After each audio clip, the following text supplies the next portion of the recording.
Hello everybody.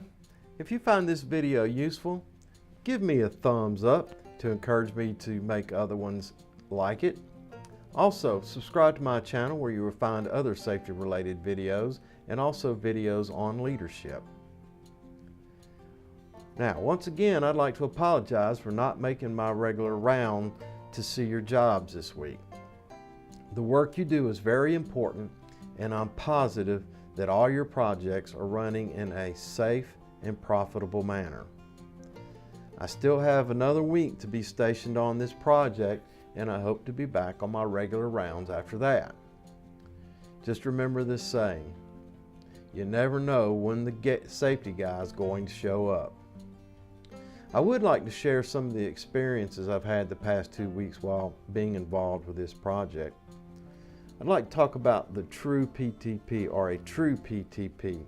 While on this project, I notice every day groups of guys, it could be 3, they could be 4, it could be 6, walking around, looking and pointing, and what they were doing is they were walking down the task they were about to perform, talking about the steps in their work to accomplish the task, deciding what tools and equipment were needed for the task and what the hazards were associated with the task and how to protect themselves from the potential hazards.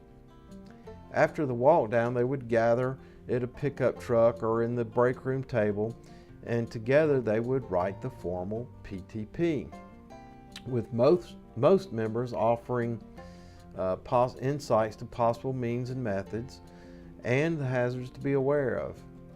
Finally, the PTP, which on this site they called the Safe Work Permit, was submitted to the unit supervisor, who, after some questions and suggestions, approved the work to commence.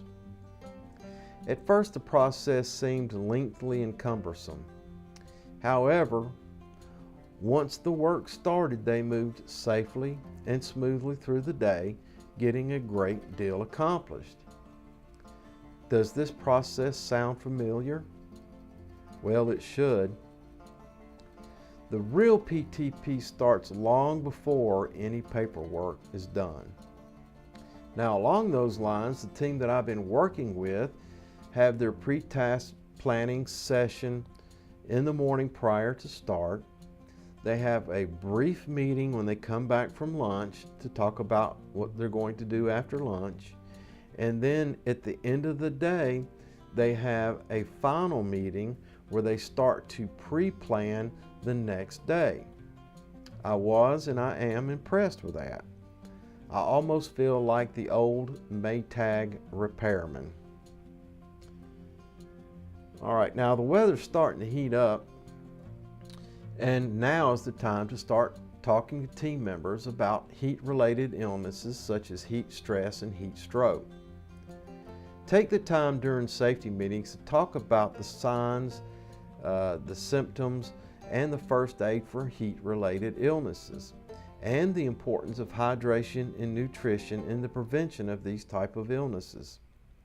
Along those lines, how well do you know the physical condition of your team members? Do you have team members that might have high blood pressure, diabetes, allergic to bee stings, any other health issues? Have the conversation.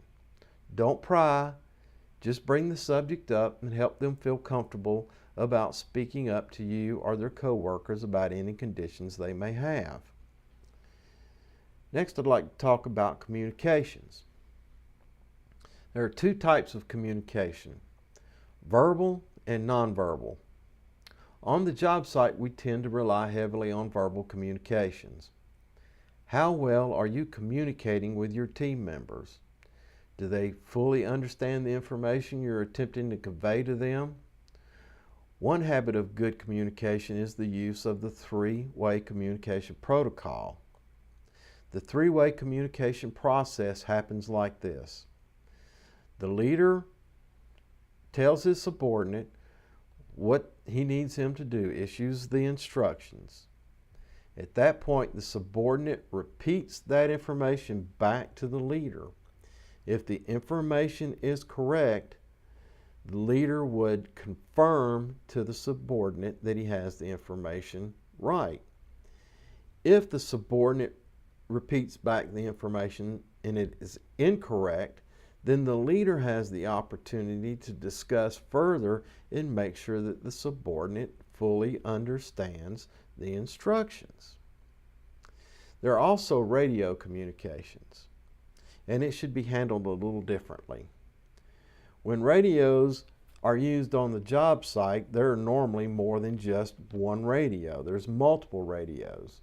So transmissions need to be kept brief and to the point to keep the frequency open for other communications. Before breaking the channel, that means pushing the button, the one who wishes to transmit the information should know who they wish to speak to and know exactly what information they wish to communicate to the receiver.